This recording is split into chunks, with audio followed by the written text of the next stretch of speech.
নমস্কার বন্ধুরা, ছাদ বাগানে আপনাকে স্বাগত।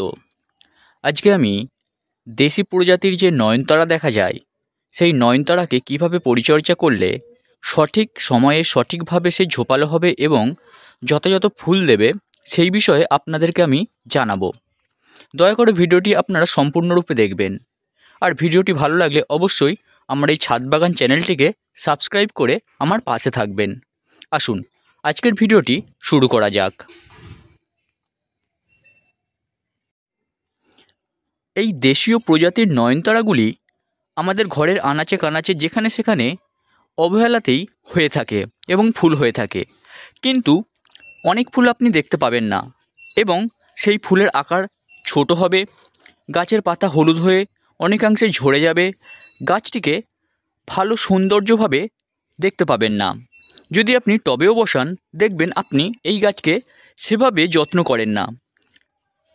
তাই জন্য এই গাছ কি হয়, অবহেলাতে বাড়তে থাকে এবং এর সঠিক গ্রোথে আসে না, সঠিকভাবে ফুল দেয় না। বর্ষার পরবর্তীকালে এতে পাতা বলতে কিছুই থাকে না, সমস্ত পাতা জলের জন্য ঝরে যায়। তাই জন্য এই নয়নতারা, বিশেষ করে দেশীয় নয়নতারাকেও কীভাবে ঝোপালো করা যায়, কিভাবে একটি বাগানের সুন্দরতম গাছে পরিণত করা যায়, সেই বিষয়ে আমি আপনাদেরকে সঠিক একটি ধারণা দেব। এই ধারণা অনুযায়ী যদি আপনারা দেশীয় প্রজাতির এই নয়নতারাকে করতে থাকেন বা পরিচর্যা করেন, তাহলে কিন্তু এই গাছ আপনাকে ফুলে এবং সঠিক গ্রোথ এনে আপনার বাগানে একটি সৌন্দর্য শোভা বাড়িয়ে দেবে। তাই জন্য আমি কি স্টেপে আপনাদেরকে এই গাছটিকে পরিচর্যা করতে বলবো, সেটি ভালো করে শুনতে থাকুন। প্রথমেই বলি, এই গাছের বীজ থেকে অনেক চারা বের হয়, বিশেষ করে এই দেশীয় প্রজাতির নয়নতারা থেকে। আপনি দেখতে পাচ্ছেন গাছটির গোড়া ভরে আছে, এত পরিমাণে এতে চারা হয় আপনি বসেও শেষ করতে পারবেন না। তাই আপনি যখন নতুন বসাবেন, একটি চারাকে আপনি সঠিকভাবে একটি ছোট্ট পাত্রে রোপণ করে দিন। সেটি যখন একটু বৃদ্ধি পাবে এবং একটু মোটা হবে, তখন ফাইনালভাবে একটি পটে আপনি সেটিকে প্রতিস্থাপন করে দিন। এবারে এই প্রতিস্থাপনের সময় থেকেই কিন্তু আপনার আসল পরিচর্যা শুরু হয়ে যাবে এই নয়নতারার। সঠিক যদি পরিচর্যা করেন এবং সঠিক যদি মাটি তৈরি করেন এবং সঠিক যদি ড্রেনেজ সিস্টেম করে এই নয়নতারাকে বসাতে পারেন, তাহলে কিন্তু এ ঝোপালো তো হবেই এবং প্রত্যেকটি ডালে ডালে ফুলে ভরে যাবে এবং ফুলের আকারও হবে অনেকটা বড়। তাই জন্য এর মাটিটি খুবই গুরুত্বপূর্ণ একটি ব্যাপার। এর মাটিটি কী ধরনের করা উচিত, সেটি আপনাদের সঠিকভাবে জেনে রাখা উচিত। এর মাটিটি হওয়া উচিত 1 ভাগ মাটি, 1 ভাগ বালি দেবেন, 1 ভাগ কোকোপিট দেবেন এবং 1 ভাগ ভার্মি কম্পোস্ট দেবেন। দিয়ে ভালো করে মিশ্রণ করে টবটির ড্রেনেজ সিস্টেম ঠিক রেখে এই গাছটিকে প্রতিস্থাপন করে দেবেন। আমার গাছটি দেখছেন কতটা মোটা হয়ে গেছে এবং এর অসংখ্য ডাল রয়েছে। এই ডালগুলো অনেকটা বড় হয়ে গেছে, তাই জন্য এ ঝুলে গিয়েছে।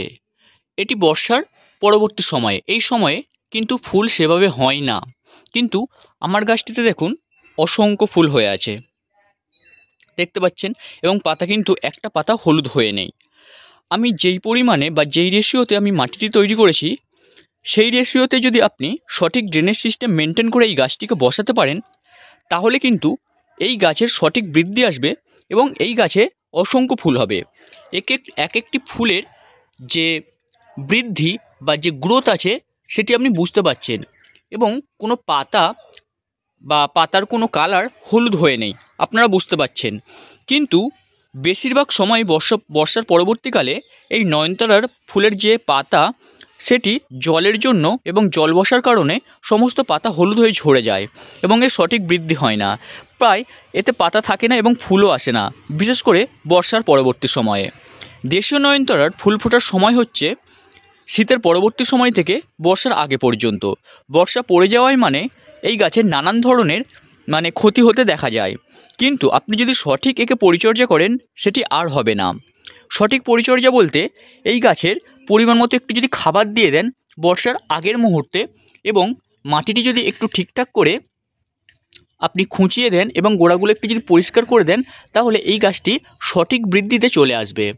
এবং এই গাছটিকে ফুল ফোটাতে গেলে যদি ধরুন আপনার বাগানে ফুল ফুটছে না এই গাছে, যদিও এই গাছটিতে কিছু না করেই সহজ মেনটেনেন্সেই এই গাছটিকে ফুল আনা সম্ভব, কিন্তু তাও ধরুন আপনার বাগানের যে নয়নতারা আছে তাতে ফুল ফুটছে না, তাহলেও কিন্তু কিছু করণীয় কাজ আছে আমাদের, যেগুলো করলে সহজেই ফুল চলে আসবে। ধরুন আমরা যদি জৈব সারের উপর দিয়ে গাছটিকে করতে চাই, তাহলে আপনি 2 মাস ছাড়া বা 1 মাস ছাড়া মাটিটি খুঁচিয়ে 1 মুঠো গোবর সার দিয়ে দেবেন, 1 মুঠো আপনি নিমখোল দিয়ে দেবেন, দিয়ে ভালো করে মাটির সাথে মিশিয়ে দেবেন। আমি কিছুদিন আগেই দিয়েছি। তাতে হবে কি, এতে নানান ধরনের পোকামাকড়ের যে উৎপাত সেটি থেকে আপনি রেহাই পাবেন এবং গাছের একটি মূল্যবান খাদ্য এই গাছটি পেয়ে যাবে, যার জন্য গাছটির বিশেষ গ্রোথে আসবে এবং ফুলে ভরে যাবে। এছাড়াও বলি, যদি আপনি এই ভার্মি কম্পোস্ট বা গোবর সারের উপর দিয়ে বা জৈবিক উপায়ে না করে যদি আপনি এমনি রাসায়নিক উপায়ে সার প্রয়োগ করে একে যদি আপনি করতে চান, মানে গাছটিকে বৃদ্ধি করাতে চান, তাহলে আপনি কি করতে পারেন, তাহলে আপনি এনপিকে সারকে, যেগুলো সমপরিমাণ রেশিওর হয়ে থাকে, সেই সমপরিমাণ এনপিকে দিয়ে আপনি একে পরিচর্যা করতে পারবেন। কিভাবে? ধরুন আপনি 19-19-19 নিলেন কিংবা 20-20-20 নিলেন এনপিকের, সেটি 1 মাসে বা 2 মাস ছাড়া আপনি এটিকে ভালো করে স্প্রে করে দেবেন, বিশেষ করে বর্ষার আগে। তাহলে দেখবেন বর্ষার পরবর্তী সময়েও বা বর্ষার সময়ও এর পাতা ঝরবে না এবং সঠিক বৃদ্ধি হবে এবং গাছ ফুলে ভরে উঠবে। আমার গাছটি দেখছেন ব্যাপক ফুল হয়ে আছে এখনও। এই বর্ষার এতদিন জল হওয়া সত্ত্বেও দেখুন ফুল একটি ফুলও ঝরেনি এবং একটি পাতাও কিন্তু হলুদ হয়নি। তাহলে এই গাছটিকে ঝোপালো করাও সম্ভব। আমি ছোট অবস্থা থেকে একে আমি পিঞ্চিং করে করে করে করে এই ঝোপালো করেছি, কিন্তু দেখুন গাছটি জড়ো হয়ে নেই, বিভিন্ন দিকে এর ডালটি ছড়িয়ে দিয়েছে। এই ছড়িয়ে যাওয়া ডালগুলোকে বা আরও ডাল একে কিভাবে আমি আনবো, বা ছোট অবস্থা থেকে একে আমি কীভাবে পিঞ্চিং বা একে কীভাবে আমি প্রুনিং করলে সঠিক শেপে আসবে বা বনসাই শেপে আসবে। এই দেশীয় প্রজাতির নয়নতারাকে আপনি যদি সঠিকভাবে শেপে আনতে যান, তাহলে কিন্তু এর ফুল দেখে আপনি মায়া করলে হবে না, আপনাকে কন্টিনিউয়াসলি একে কী করতে হবে, প্রুনিং করে যেতে হবে বা পিঞ্চিং করে যেতে হবে। তাহলে কিন্তু ডালগুলো বেশি বৃদ্ধি পাবে না এবং অসংখ্য ডালে ভর্তি হয়ে যাবে এবং সঠিক একটি আকারে আসবে এবং বনসাইয়ের আকার নেবে। গোড়াটি যদি আপনার গোড়ার মাটি যদি সঠিকভাবে থাকে, তাহলে কিন্তু আপনার গাছটি মোটা অবস্থায় আসবে। মোটা অবস্থায় আসলে আপনি কি করবেন, গাছটিকে পিঞ্চিং করতে থাকবেন, তাহলেই দেখবেন প্রত্যেকটা গাছের ডাল সঠিকভাবে বৃদ্ধি পেয়েছে এবং গোড়াটাও দেখবেন মোটা হয়েছে। এ শুয়ে পড়বে না বা শুয়ে পড়ার প্রবণতা দেখা দেবে না। কিন্তু আপনি যদি গোড়ার মাটিকে ঠিকঠাকভাবে মাটি তৈরি না করে যদি গাছটি সরু অবস্থাতেই পিঞ্চিং করেন, তাহলে মাথা ভারী হয়ে যাবে, গাছটি নিজে নিজে দাঁড়াতে পারবেন না। তাই জন্য মাটিটি সঠিকভাবে তৈরি করবেন, যেন ড্রেনেজ সিস্টেম খুবই ভালো হয়। এই গাছ ড্রেনেজ সিস্টেম খুবই ভালোবাসে এবং দেশীয় প্রজাতির গাছগুলো জলও খুব ভালোবাসে, কিন্তু জল বসা পছন্দ করে না। তাই ড্রেনেজ সিস্টেমটা অতি অবশ্যই ঠিক করবেন আগে, তাহলে আপনি যে সমস্ত সার দেবেন সেই সারগুলো এ ঠিকঠাকভাবে নিতে পারবে এবং বর্ষাকালেও ড্রেনেজ সিস্টেমের মাধ্যম দিয়ে যদি এই জল নিষ্কাশন করতে পারে, তাহলে এই গাছের সঠিক বৃদ্ধিও সম্ভব হয়ে থাকবে। এবারে বলে রাখি, এই গাছে কিভাবে আপনি পিঞ্চিং করবেন। ধরুন সবসময় কি আমি একে হার্ড প্রুনিং করতে পারবো? হার্ড প্রুনিং করা সম্ভব? হ্যাঁ, আপনি যেমন খুশি করে একে হার্ড প্রুনিং করতে পারবেন।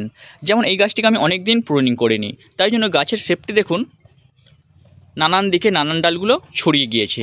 তাহলে একে শেপে আনতে গেলে কি করবেন, আগে আপনি কোন কোন ডালগুলো কাটবেন বা কাটলে এই গাছটি একটু সঠিক শেপে আসবে সেইগুলো নির্বাচন করে দিন। যেমন ধরুন এই ডালটি অনেকটা বড় হয়ে গেছে, আমি কেটে দেবো এই জায়গা থেকে,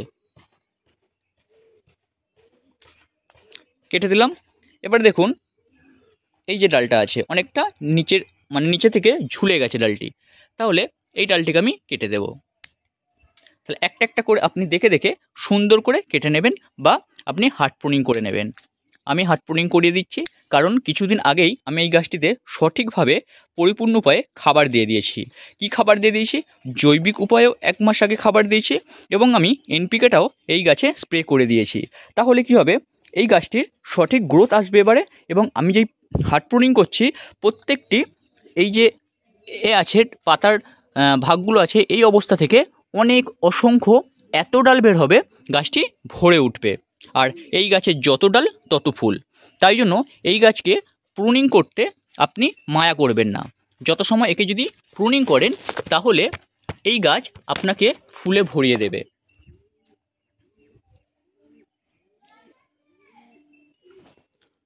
দেখুন এই গাছটিকে আমি একটি সঠিক শেপে এনেছি এবং এর পরবর্তী সময়ে যখন ছোট ছোট ডাল এবং পাতা বের হবে এই গাছটি কিন্তু অনেকটা ঝাঁকালো দেখাবে। এবং এতে আমি সঠিক খাদ্য যেহেতু দিয়ে দিয়েছি এই গাছটা মোটামুটি 2 সপ্তাহের মধ্যেই ভরে যাবে। 2 সপ্তাহের মধ্যে যখন ভরে যাবে তখন কিন্তু এতে অনেক ফুল আসবে এবং এত ফুল আসবে ভাবতে পারবেন না। আমি কোনো একটা ভিডিওতে আমি আপডেট দিয়ে দেবো কী ধরনের ফুল আসছে। এবারে বলে রাখি, যখন কচি কচি পাতা বের হবে এতে কিন্তু নানান ধরনের মাছি বা মাকড়সার উৎপাত হবে। সেক্ষেত্রে আপনি এতে সেই ধরনের কোনো কীটপতঙ্গের আক্রমণ না ঘটলেও আপনি 2 সপ্তাহ বা 1 সপ্তাহ ছাড়া ছাড়া এতে কী করবেন, নিম অয়েল যে হয় নিম অয়েলের স্প্রে করে দেবেন। এতে সেভাবে পোকামাকড়ের উৎপাত থাকে না। তাহলে বন্ধুরা, আমি নয়নতারা যে সাধারণ দেশি প্রজাতির যে নয়নতারা আছে সেই বিষয়ে কিভাবে পরিচর্যা করলে গাছটি ভরে উঠবে এবং একটি বনসাই শেপে আসবে সেই বিষয়ে একটি ধারণা দেওয়ার চেষ্টা করলাম। যদি ভিডিওটি ভালো লেগে থাকে তাহলে অবশ্যই লাইক কমেন্ট করে আপনি জানাবেন, আর অবশ্যই বন্ধুদের সাথে শেয়ার করবেন যাতে এই ভিডিওটি তারও কাজে লাগতে পারে। আর আমার এই ছাদ বাগান চ্যানেলটি অবশ্যই সাবস্ক্রাইব করে আমার পাশে থাকবেন। ধন্যবাদ।